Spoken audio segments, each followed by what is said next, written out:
Hey everyone, and welcome back to Wired to Win. I'm your host, Layan. Today's episode is all about something we all know we should do, but often struggle to make a part of our lives, moving our bodies. But this time, we're not just talking fitness.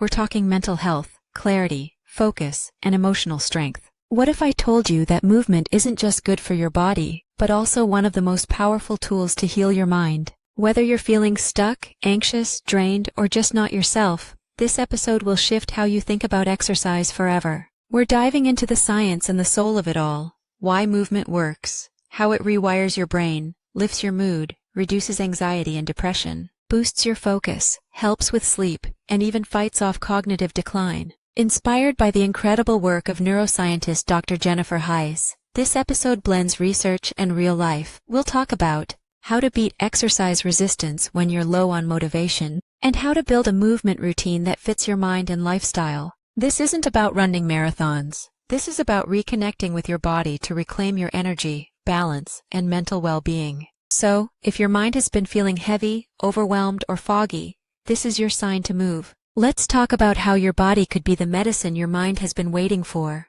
Let's get into it. Welcome to the Deep Dive. We sift through stacks of sources to, pull out the best bits and get you well-informed, fast. Today, we're really digging into something transformative. The link, the deep connection between moving your body and healing your mind. We're mostly drawing from this recent book by a neuroscientist. It's fascinating stuff. She weaves together her own research, studies she loves, and importantly, her own personal story. Our mission really is to pull out those surprising facts, those actionable bits that give you a shortcut to understanding this powerful link. We're talking soothing anxiety, easing pain, fighting depression, helping with addiction recovery, keeping your brain young, improving sleep, focus, even boosting creativity. It sounds like, a miracle cure, right? It does sound like a lot. But the author's core message, she warns you right up front, is actually pretty simple. You actually have to do it. Yeah, and that's the hard part. Easier said than done, for sure. Definitely. And the author knows this firsthand. She went from being, a sedentary academic to a triathlete.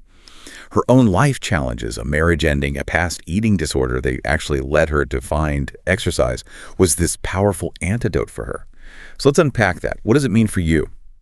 Okay, so if moving is so good for us, why are those first steps, that initial push into fitness, why is it often so incredibly difficult? Feels like pushing a boulder uphill sometimes.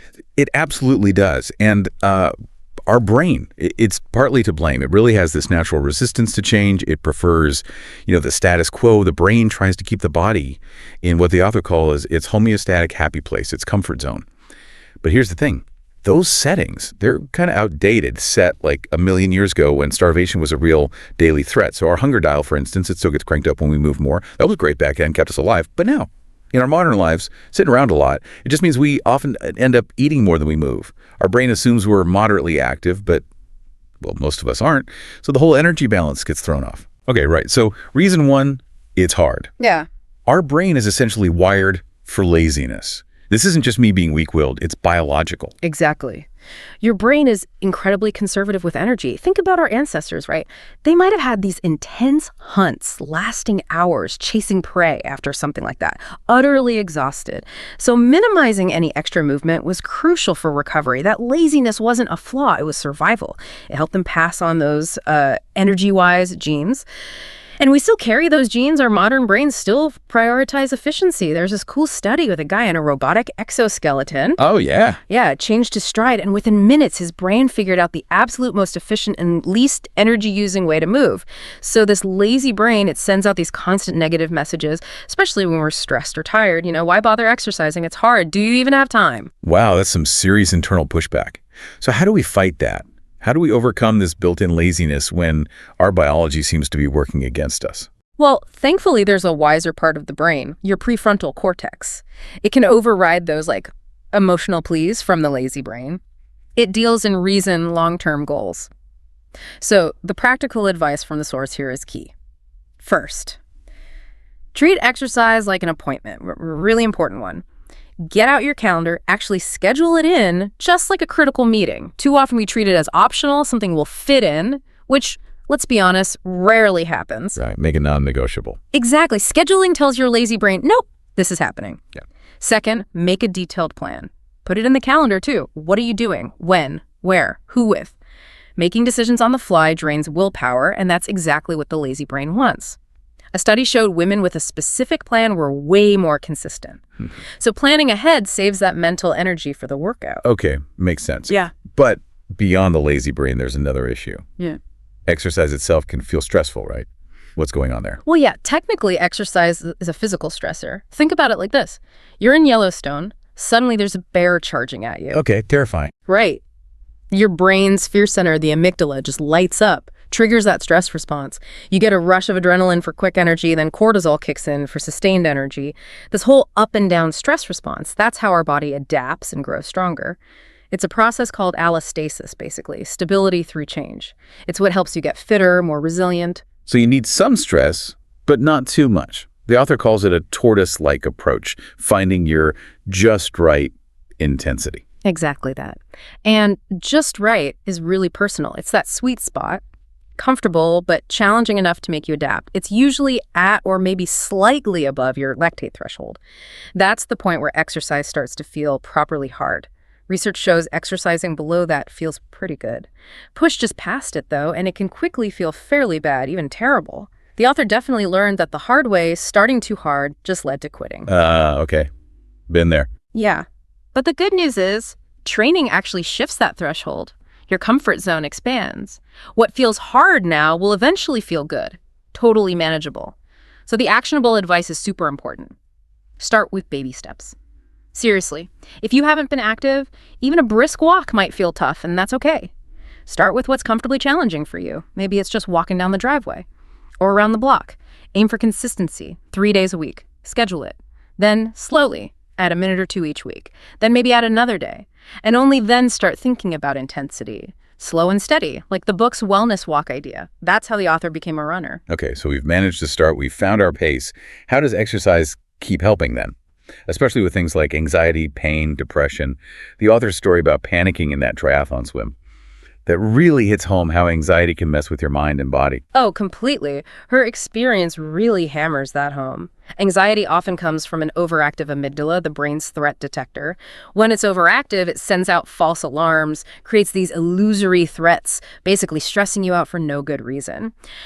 And what's kind of scary but also fascinating is that the brain can learn to fear anything, even exercise. Remember the little Albert experiment? Vaguely. The white rat. Yeah, conditioned to fear a white rat, then generalized it to other furry things. The author actually developed this aversion to swimming from bad childhood experiences. But here's the hopeful part. There's this brain chemical, neuropeptide Y, NPY. It actually reduces fear. And research, including the author's own lab work, shows it's produced only after you exercise. You have to do it to get the benefit. There it is again. You have to do it. Exactly. And it doesn't take heroics. About 30 minutes of light to moderate exercise 3 times a week seems to be enough to soothe an anxious mind, especially helpful for the most anxious folks. And lots of things work. Aerobic stuff, weights, yoga, tai chi. That's really powerful. And the source even suggests exercise can boost anxiety therapy, like act as a catalyst for exposure therapy. Yeah, that's right. Exposure therapy works by helping you unlearn fear, exposing you safely to what you fear. Exercise can help your mind heal faster during that process. The suggestion is often to do a wellness walk right after a therapy session. Research indicates this can help extinguish fear more quickly and reduce any lingering anxiety. And exercise can even be a form of exposure therapy for something called anxiety sensitivity. That's basically being afraid of the feeling of fear itself. Oh, interesting. Like dreading a workout because your heart races, which feels like anxiety. Exactly. People avoid exercise because it mimics those physical symptoms. High-intensity interval training, HIIT, can actually help here, acting as exposure therapy for panic disorder. Studies show significant reductions in panic attacks, but, and this is crucial, you have to progress gradually. Baby steps again. Build up duration, then intensity slowly. Otherwise, it's just too scary to even start. Okay. Now, shifting from anxiety to the fear of pain. The book talks about Carl, the heart attack survivor, and Petra, with chronic pain, both terrified exercise will make things worse. And those fears are totally valid, very real. Petra's study was striking. Just a subtle suggestion that exercise might worsen her back pain. It actually increased her reported pain by 20%. That's the nocebo effect. Wow. But the flip side, the placebo effect, also worked. Subtle reassurance that movement was okay reduced her pain by 24%. Belief is powerful. So how does fear actually make pain worse? What's the brain doing? It's fascinating, really. Pain doesn't exist without your brain interpreting signals. There's an emotional pain center, the DACC region. It registers the dread, the fear associated with the pain. And then, kind of tricky, it actually reaches back down into the body and turns up the pain signal volume. Seriously. Yeah. So you genuinely feel more pain even if the physical issue hasn't changed. It's why psychological pain, like rejection, can hurt just as much, sometimes more, than physical injury. Studies confirm this. Okay, so what's the actionable advice for dealing with fear and pain? It's about getting out of your head and into your body.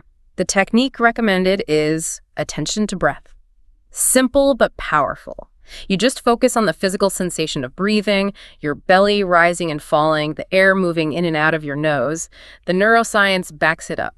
It calms the fear center, the amygdala, and boosts activity in your prefrontal cortex, which helps reduce negativity and increases mindfulness. This helps manage both anxiety and pain. And bonus, mindful people tend to stick with exercise better. This all leads nicely into exercise as a direct treatment for depression. The author's own story about postpartum OCD is quite raw, her reluctance about medication. It really highlights a big issue. The standard approach often just throws antidepressants at symptoms, but those drugs only target low serotonin and they don't work for roughly 1 in 3 people globally. That's a huge number. It is. Millions taking meds without relief. Plus, the side effects can be serious. There's even that FDA black box warning about increased suicide risk in younger people. And interestingly, there's this idea of a bright side to being blue, especially for milder depression. Sometimes those negative feelings can actually motivate change, help you find a new path. Think of Dwayne "The Rock" Johnson. Right, finding a new direction after his football dream ended. Exactly. But there's another culprit emerging: inflammation. Turns out, stressed out cells can fool your immune system into attacking, causing brain inflammation. This leads to sickness behavior, exhaustion, feeling antisocial, basically depression symptoms. It's like death by 1,000 cuts. Everyday stresses pile up: arguments, deadlines, discrimination, leading to chronic inflammation. A massive 20-year study linked big mood swings and inflammation to later anxiety, depression, even earlier death. And our modern sedentary lifestyle, it's a major contributor to these lifestyle diseases. Wow, inflammation. Yeah. And your vagus nerve, the big mind-body connector, detects this inflammation and tells the brain. If it's constantly detecting threats, you feel constantly under siege. Brain inflammation also damages the hippocampus, your memory center, making it harder to shut off the stress response. It's a vicious cycle. But this offers real hope, especially for people who haven't responded to drugs. Like the author finding cycling just quieted her mind. Exactly. And the studies back this up. Even for people resistant to antidepressants, exercise shows amazing results. One study found both high and low frequency exercise significantly cut depression symptoms, particularly in people with inflammation. The effect size was comparable to It's profoundly anti-inflammatory. When your muscles work, they release these special chemicals, myokines. Think of them as triggering a cleanup crew that clears inflammation throughout your body. So with consistent training, your body literally becomes less inflamed. Plus, exercise strengthens your parasympathetic nervous system, your rest and digest system via that vagus nerve. This makes you less reactive to stress overall. You become, as the author puts it, more active, less moody, less inflamed, less depressed. Okay, practical steps. What kind of exercise? General guidelines. Aerobic exercise, maybe 3 times a week duration matters most there. And strength training, 2 or 3 times a week intensity is key for that. Getting outside helps too. Sunshine boosts vitamin D, which helps make serotonin a mood lifter. And if exercise is just impossible right now, cognitive behavioral therapy, CBT, is a great option. It helps rewire your thinking. The author actually used a combo of CBT and exercise effectively. That's a really different way of thinking about depression and treatment. Okay, let's shift again. Exercise for addiction recovery. That sounds surprising. It's a really powerful, maybe underused tool. People talk about the runner's high feeling drug-like, but it's fundamentally different. Drugs deplete and damage the brain's reward pathway. Exercise actually replenishes and rebuilds it. Think dopamine. Exercise gives you a nice, healthy boost, maybe 130% above baseline. But drugs. Alcohol hits 200%, nicotine 225%, cocaine 350%, amphetamines a staggering 1,100%. Whoa. Yeah. These huge artificial spikes literally strip away your dopamine receptors. This leads to the 4 C's of addiction: cravings, compulsion, loss of control, using despite consequences. Your brain starts demanding those supernatural pleasures. But, and this is amazing, even badly damaged reward systems can recover. It takes time, though. It's a hurry up and wait situation. Animal studies show recovery takes way longer than the damage. Like 1 day of meth use in rats might need a year of recovery. But human studies show sober addicts can regrow dopamine receptors. Recovery is possible. Okay, so how does exercise help speed that recovery up? What's the secret recipe for applying runner's high to addiction? Right, the secret recipe. 2 main ingredients. First, endorphins. Those natural painkillers. You maximize them by exercising hard, but not, excruciatingly hard, at or just above your lactate threshold. Brain scans actually confirmed endorphin release in the brain during endurance running, and it correlated directly with feeling euphoric. Okay, ingredient 1, endorphins via hardish exercise. What's 2? Endocannabinoids, your body's natural cannabis-like chemicals. These give you more of a mellow euphoria. They peak at an easier tempo pace. So the magic mix for maximum pleasure, a long tempo run. That hits both systems, maximizing endorphins and endocannabinoids for this explosive pleasure in the brain. Long tempo run, got it. What if that sounds intense? Good question. There are workarounds. Exercising with other people, think rowing teams, CrossFit classes, actually increases your pain tolerance and builds social bonds. That's huge for motivation. And listening to music helps too. Boosts dopamine, makes the effort feel easier. Another great motivator. Does this translate to actual recovery outcomes? Are there studies? Yes, definitely. A key study looked at meth addiction recovery. One group got structured, supervised exercise. The other got education. The exercise group showed a significant jump in dopamine receptors, 14% versus 3% increase. They also had less depression and anxiety, and importantly, lower relapse rates, especially for lighter users. Structured and supervised seems key there. Absolutely. The study highlighted 3 must-haves for addiction recovery exercise programs. 1, cardio at tempo pace plus strength training. 2, early intervention, starting as soon as possible in sobriety. 3, structured, supervised sessions. Just giving someone a gym pass isn't enough. What about people with heavier use? Is it harder? It is, unfortunately. Severe drug use really damages the prefrontal cortex, messing with impulse control and self-regulation. This makes sticking to sobriety incredibly tough, especially with cue-induced cravings. Your brain hardwires the drug to certain people, places, feelings.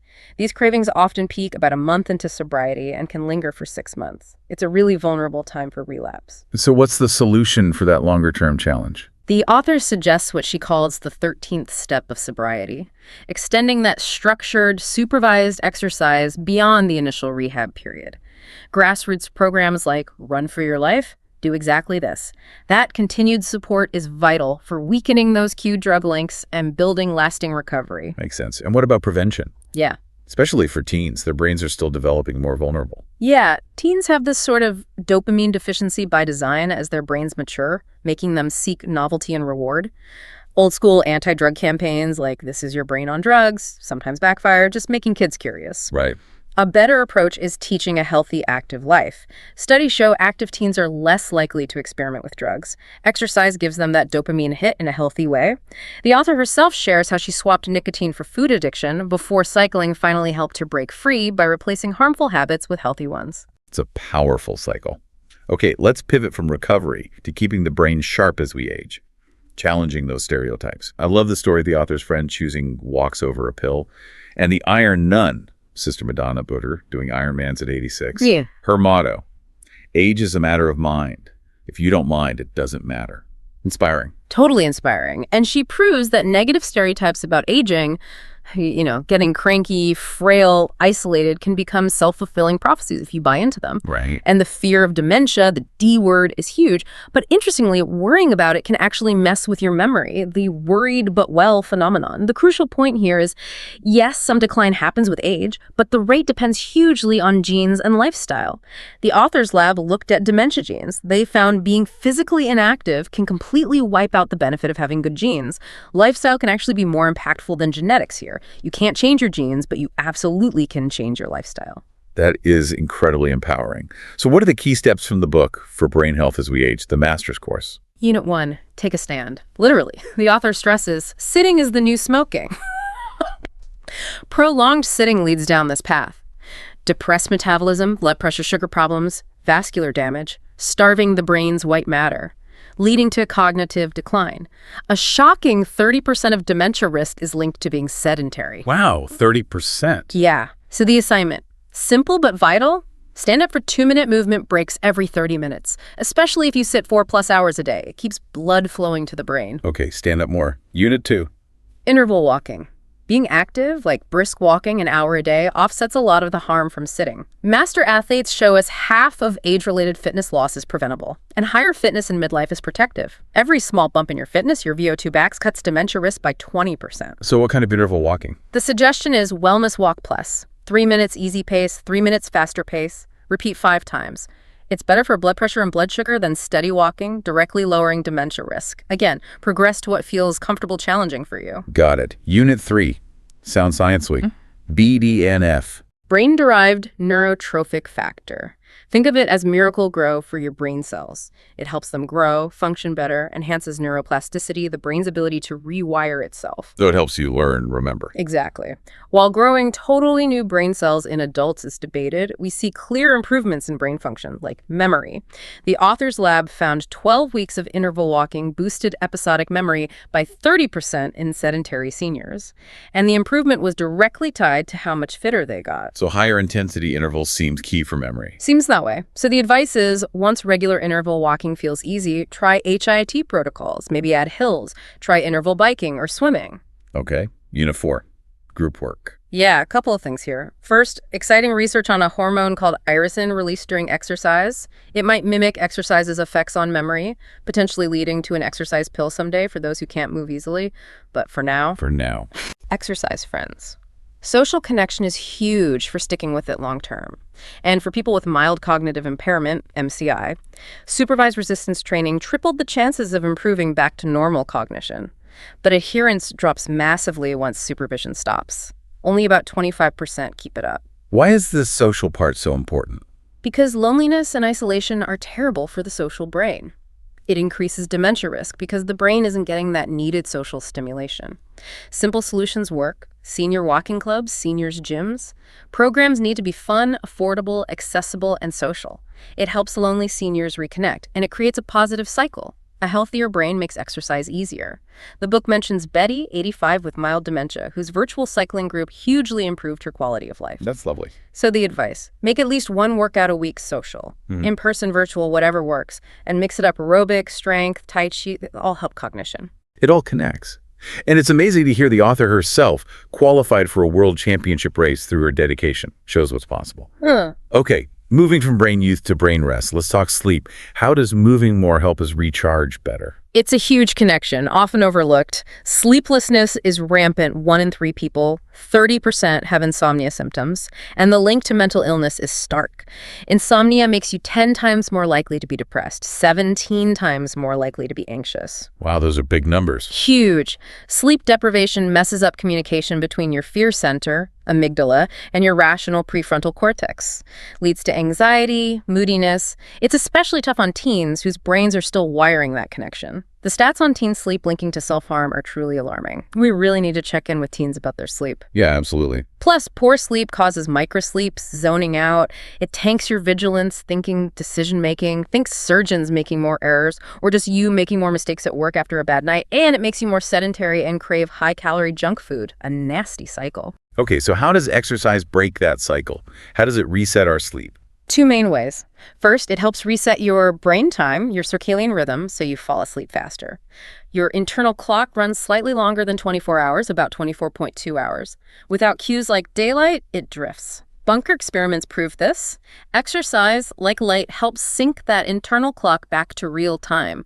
Consistent exercise can literally shift your brain's schedule. So, practical tip. Try exercising outside, same time each day. Consistency helps.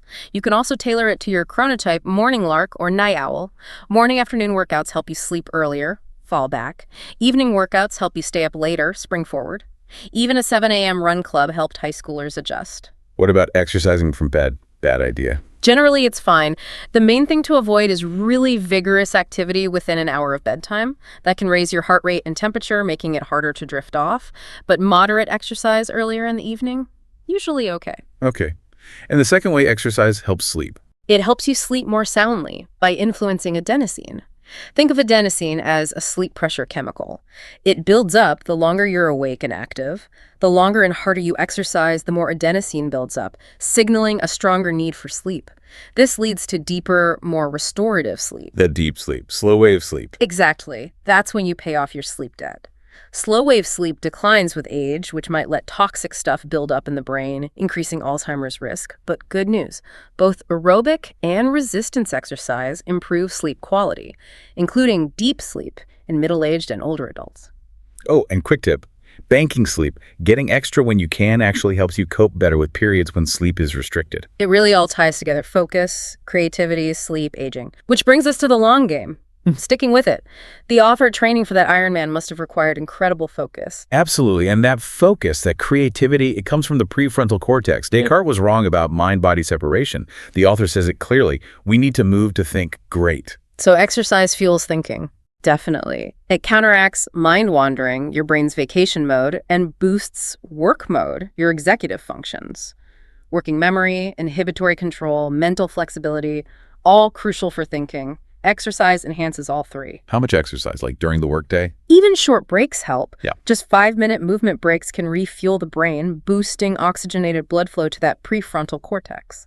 A teacher, Mrs. Baker, used them in her class. Kids were less disruptive, better learners. And for kids' academics overall. WHO recommends 60 mins daily.